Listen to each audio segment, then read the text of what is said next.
Okay, it's day 2 of SCS Formulate here in Coventry, and now I'm with world famous Sam Farmer. Sam is talking this week about the dangers of marketing to young people, something he feels very strongly about. So, could you summarise or give me the key takeaways of your speech this week?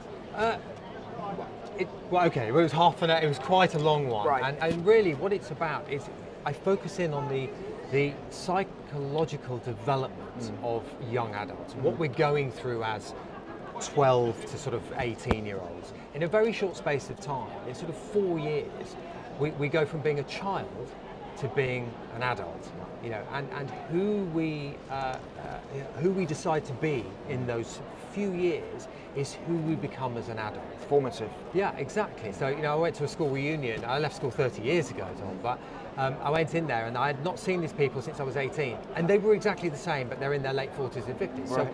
So it's such an important time. Brilliant. And what we're going through as young adults is we're developing our self-awareness, our sense of self, and who we are, how we want to be perceived. And we do that a lot by using our products, our personal care products, not only to look after your hygiene, but also cosmetics for how we want to show ourselves to the world. Okay. So your presentation, you were talking about legislation. I touched on legislation, yes, Okay. because I feel as though we've lost control.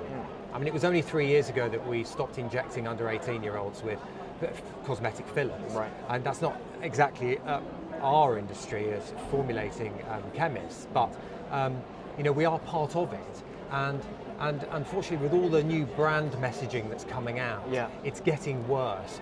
Brands are talking about all sorts of areas of which the brand founders have absolutely no qualifications or experience of. But what would they be what would the legislation be legislating? Well, I think the legislation has to get control of the messaging of products.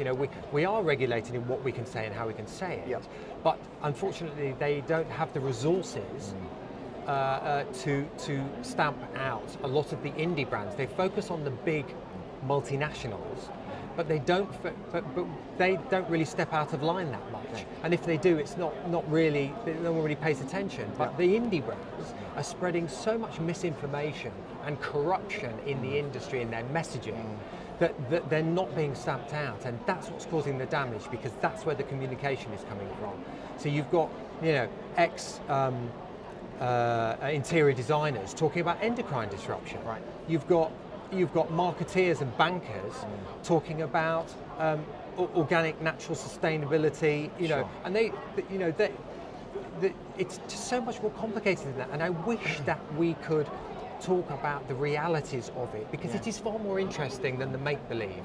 What we are actually doing and what we are achieving is really interesting, but it's being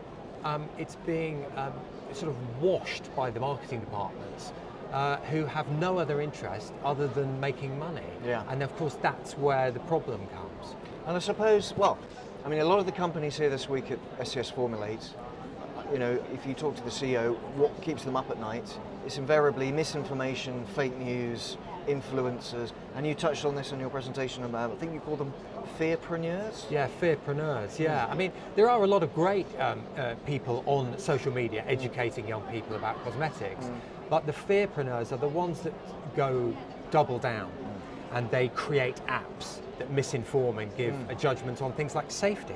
Well, safety is heavily regulated. What we mustn't do is put that in the hands of lay people. Yeah. Because then we're lost. We are lost. And people bragging about how they run multi-million-pound companies, but that they don't understand the actual product that they're selling. So that's where the problem comes in. I think there's a big disconnect, isn't there, between the popularity and their expertise. Seems to be there's very little correlation ever. No, they see what sells and they double down on that instead of going, actually, we could also make sales if we focus on efficacy and ingredients. And isn't it interesting that we use that and not that?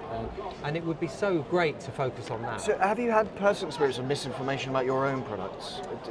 Yes. I mean, people call me a natural brand. People call me all sorts of things. Right. And that's down to them. What's wrong with that? Well, what's natural? you know, they call deodorant natural because it doesn't have aluminium salts in, but aluminium is the second most abundant element on the planet. It's in our fruits, it's in our vegetables. We drink aluminium in our tap water every day. It's everywhere. You know, it's part of us, and we metabolize it, and it's part of nature.